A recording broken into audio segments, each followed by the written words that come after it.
Welcome everybody out to podcast number 328. Are you guarding production like you should and could? Stay with us.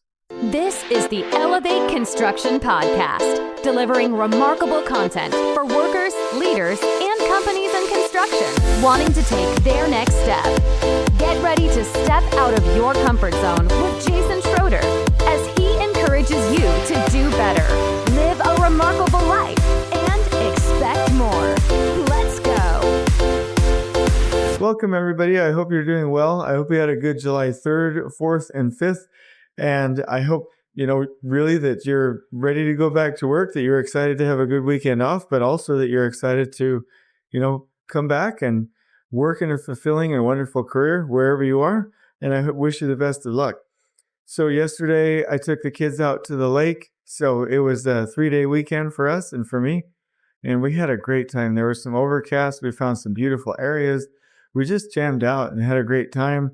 They're all tuckered out now. And now I'm back to work and heading to Milwaukee. So I'm recording this podcast this morning with a little bit of rejuvenation and joy, and I hope that you experience the same thing.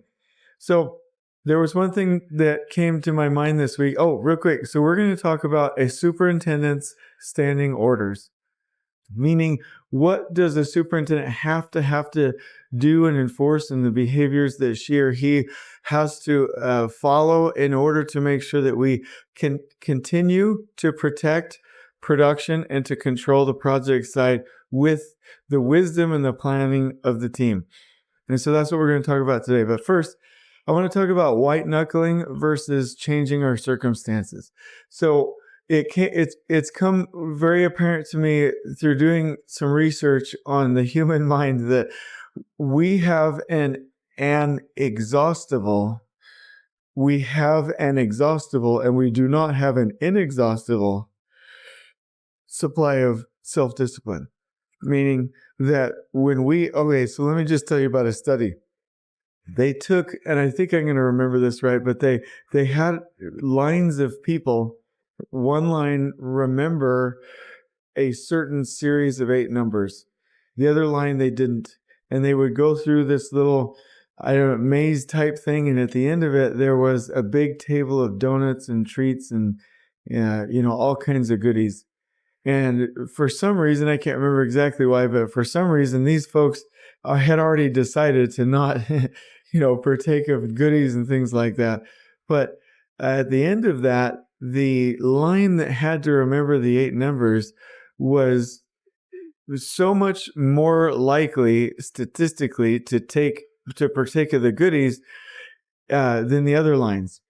And I can't remember the percentage. I thought it was at least twice as likely or more. But at the end of that, they concluded, the researchers concluded that because that one line of people had to remember those 8 numbers, and that took mental discipline, that by the time they got down to the end of the row and then had to tell themselves, hey, don't do this, I don't eat this, that their mental discipline to a certain extent was exhausted. And we learned that, where craft workers after 10 a.m. have a difficult time.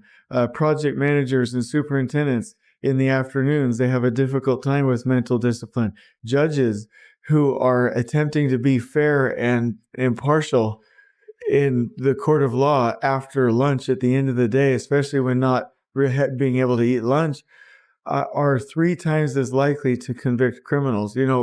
I just want to make it clear that we as human beings have an exhaustible amount of mental discipline. And so if we are struggling with an addiction or a habit, or we want to go jogging, or whatever the or is, we want to get something done. We can white knuckle it, or we can change our circumstances. And again, with habits, there's this concept of time and space. When are we doing something, and where are we doing something? Like if I'm addicted to cigarettes, so I used to smoke when I was younger, and when I came back from Europe, I'm not blaming it on Europe, but I used to smoke when I was younger and got rid of that habit. But I would realize after I woke up after lunch, there were certain key times where I was hyper addicted, and I had to put myself into the right places at the right times to change my circumstances. Otherwise, I was just white knuckling it. White knuckling, that's like if you're on a whitewater rafting trip and you're so scared and you're grabbing onto something so much to where the blood rushes out of your hands and your knuckles and they look white and pale. What I mean is that you're just like gritting to get through the situation. And there's something that is interesting about the human mind. It will either be able to adhere to a certain discipline or to a form of integrity, or it will get tired to the point where your mind will seek to justify that behavior and intellectually say it's okay. Meaning, let me just say this, it will either fix the problem or it will justify you having the problem. It will not stay in this contradictory gap situation. Meaning, okay, let me just give you an example. If somebody said, my personal goal, my personal belief systems, my personal discipline is to not look at pornography and engage in other sexual behaviors. Well, you're either going to fix that or for a while you're going to white knuckle that and live in misery until your mind says, all right, bro, like you're not doing this for very long. You're either going to get this fixed or I'm going to start convincing you that this is okay and to just give into it. Meaning that you're either going to fix it or eventually you're going to learn to justify it. And that's the problem, is that when people say, oh, I've got this problem, I'm just going to white knuckle through it. Whoa. Nobody said to do that. If you're addicted to pornography, if you're addicted to alcohol, if you're addicted to food, the white knuckling it is not going to get you through this. In fact, it might eventually reinforce the behavior and you'll end up worse off than you were before. You have to get inspired, creative, proven track record type circumstance and time changes in your life to make it easier so that the habits that are already on a pre-recorded script can be broken and you can get into a better situation. So let me just say this. When we talk about getting into better circumstances, when we talk about getting through something, we have to have clarity on what we want. We have to know when we're not on track, and then we have to interrupt the pattern that is hurting us, and then fill that void with good and wonderful things that are good in our life that we can be even more addicted to, and get an accountability partner or a mentor. That's how the system works. Most people do not get clarity on what they want, do not fully know how what they're doing doesn't keep them on that path of clarity. They don't interrupt the pattern. They just try and white knuckle it in the pattern. They don't fill the void with more happy and addictive good things, and they don't get an accountability partner. So literally, they're living hell on earth.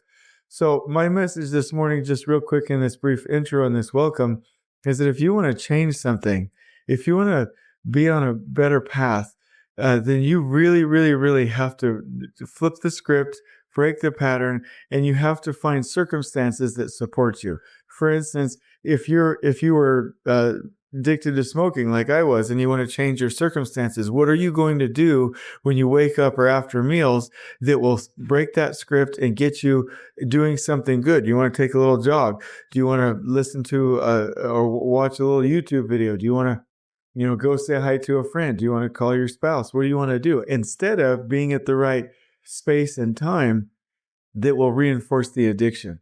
You're addicted to pornography, right? So are you going to be in your room alone after 8 p.m. with your phone watching YouTube? You should probably change that pattern, flip the script, and make it easier on yourself. Why not do your YouTube binging, which everybody does, right, at 5 p.m. out in the open? At night, why don't you spend that time, shooting hoops or going on a run or watching this really wholesome, show out in the living room, and then go, take a shower at 6 p.m. and then get right in bed after your show, right? Make it easier on yourself in space and time to do the things that you want to be doing. So the same thing with being on a project site. You want to do daily reports, or you want to be in your schedule, or whatever it is. Why are you not putting yourself in the right habit loops with the right space and time to support those things and make it easier instead of white knuckling that habit? So enough of that. I hope that that's helpful to you. Again, we're going to talk about standing orders, the things that superintendents should really not should but have to do in order to run a good and wholesome project. So first of all, Elevate Construction. We just got 4 more participants in the Lean Takt certification. We know so much more about Takt planning and control. You want to be a part of that course. That course is almost full up. We've got two to 4 more spots open for the Superintendent Boot Camp on July 26th. Again, like I said, we're a couple of days of being done with having open enrollment for that. So please sign up. Can you afford to not go? I mean, that's something you have to ask yourself because, again, you deserve all the good things and the training and the support out there that money can buy.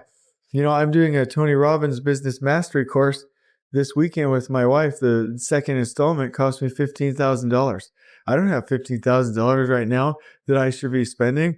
I want the 15 and the 15 I spent before for Business Mastery 1. I want that as backup. I wish that was just sitting in the bank for payroll backup. I can't afford that, but I can't afford not to because training and wisdom and circumstances, all of these things lead to remarkable environments. And that's just how it is, right? Ignorance is not bliss. Ignorance, and I've said this before, ignorance is disease. It's discomfort, it's dissension, it's lack of unity, it's destruction, it's not fulfilling your goals. You have to go get training, even if you go put that on a credit card. Like, I'm not a fan of debt. Like, I pay off my credit cards like within a day. And I only use those to build credit and for the business, right? I don't have debt. I don't owe anybody any money. I've got a mortgage. That's it. I don't have school debt. I don't have car debt. I don't have any other kind of debt. Right? I don't believe in debt, but when it comes to training, I'm going to tell you right now, officially, go put that on that credit card because you're going to make money in return that will pay that thing off. And you're going to make more money in the long term by getting started now. So make sure that you're taking advantage of training and boot camps and all that this wonderful industry can provide. So if you have a question or you want to attend a boot camp, let me know. So let me real quick do 2 things that I want to get covered here, and then we'll get right into the podcast. What am I excited about in life? I'm excited about my future and our at Elevate future television show.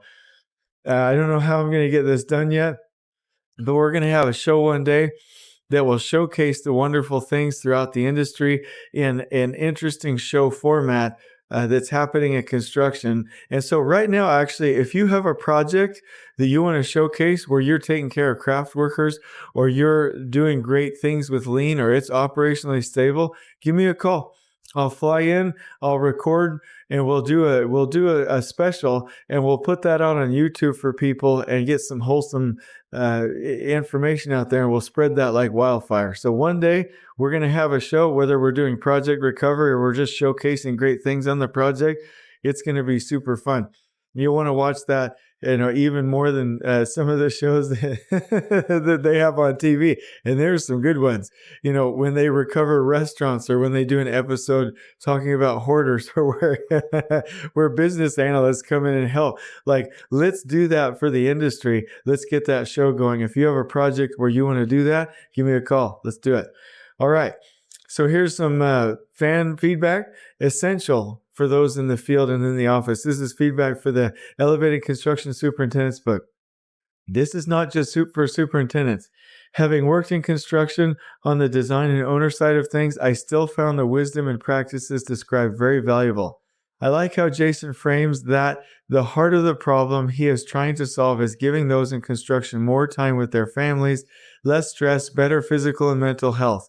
He describes practical solutions based on lean and many respected books on management. Man, I really love that. Thank you so much for whoever gave that feedback. So here's some conflict. We superintendents and PMs are not holding the line as we ought to.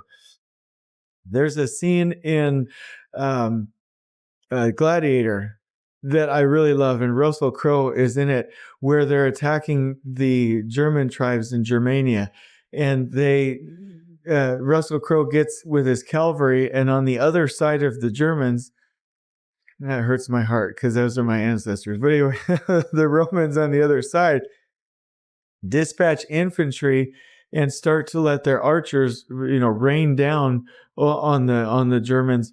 And on the backside, Russell Crowe says, "What we do in life echoes throughout eternity. Hold the line. Stay with me."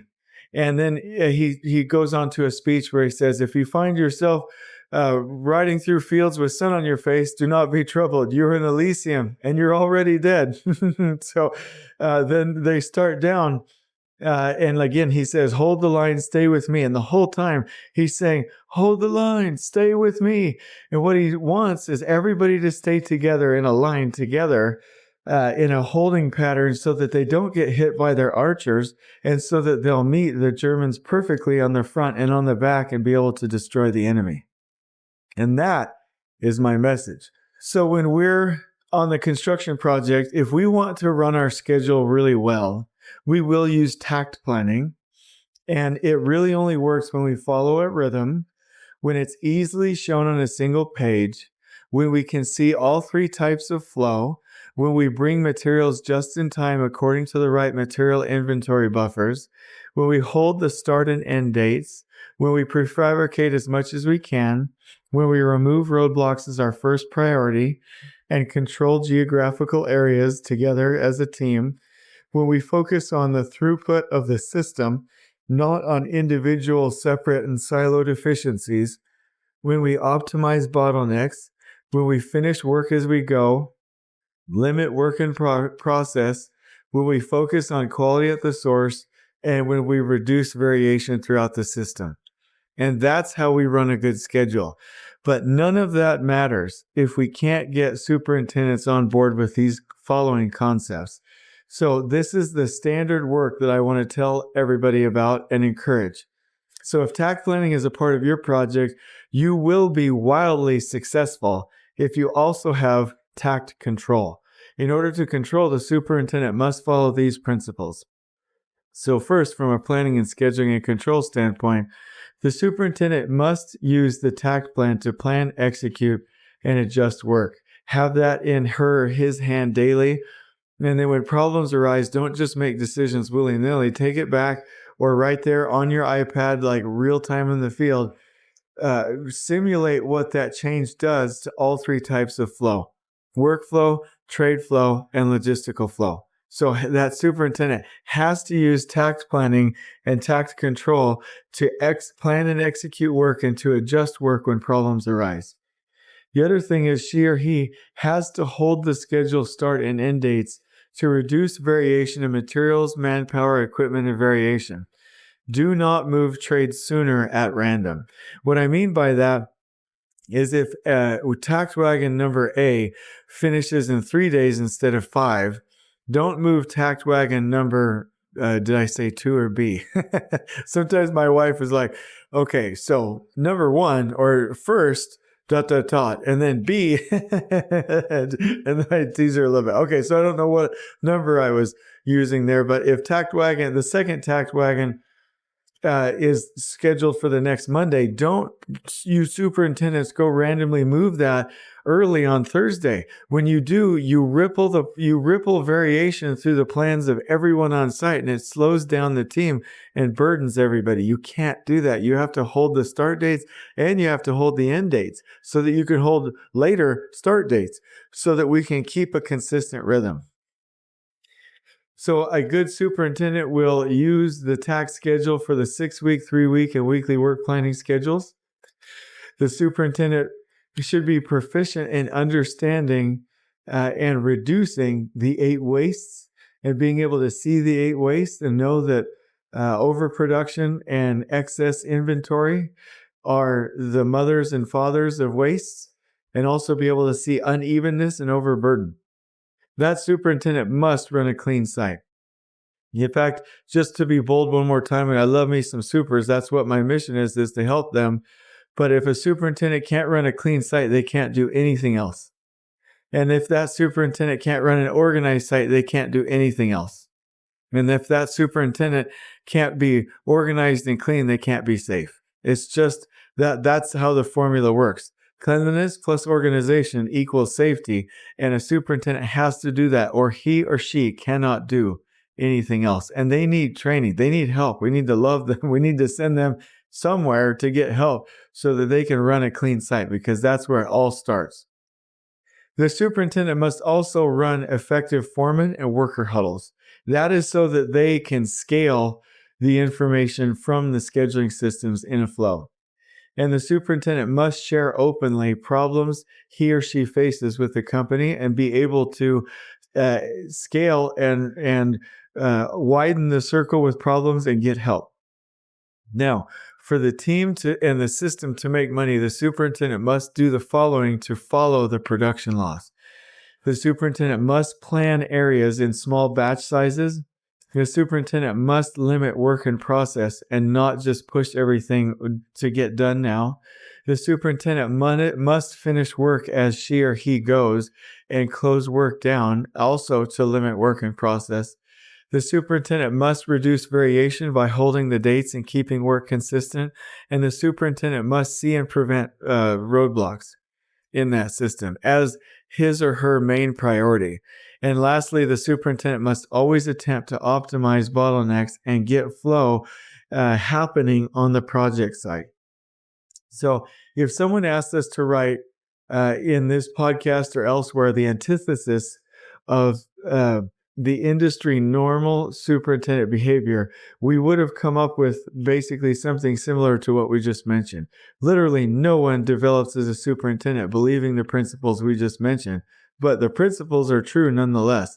That's why we provide superintendent boot camps and training and help and project support to elevate the capabilities of superintendents throughout the nation and the world. To be successful, the superintendent must comply with science, mathematics, and the wisdom of history by obeying the production laws and implementing the standard work listed above. And the production laws are Little's Law, which basically says that you have to have small batch sizes and improve your cycle times. The law of bottlenecks, which is that you must optimize and improve your bottlenecks and that new bottlenecks will show up. The law of the effect of variation, which is that when variation enters the system, the throughput times of the project durations increase. And then Kingman's formula, which basically states that the cycle time or any process duration within an area is affected by its normal cycle time, but also its capacity utilization and how much variation affects the system. And so in order for us to win with production laws, we have to reduce variation. And a lot of times, projects will get variation. And there is inevitable variation. But we have to reduce the non-inevitable variation, meaning there's so many things that we just do to ourselves, meaning that we increase variation by moving people all over heck out there from a project scheduling standpoint, and we have to stop it.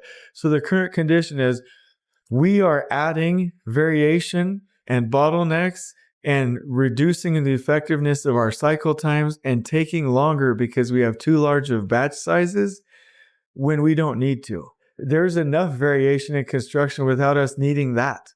And so I challenge you, especially if you have a Takt plan. If you don't have a Takt plan, reach out for help. We'll help you.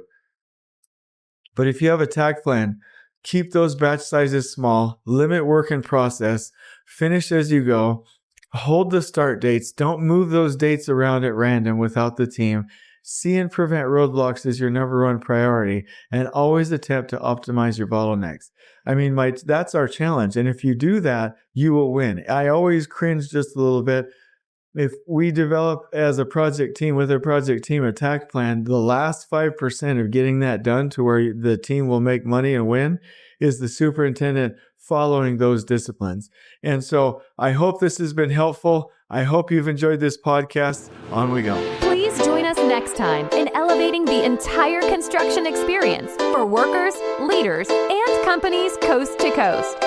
If you're enjoying the show, please feel free to share with your construction colleagues and help us spread the word by rating, subscribing, and leaving a review on your preferred podcast listening time on the Elevate Construction Podcast.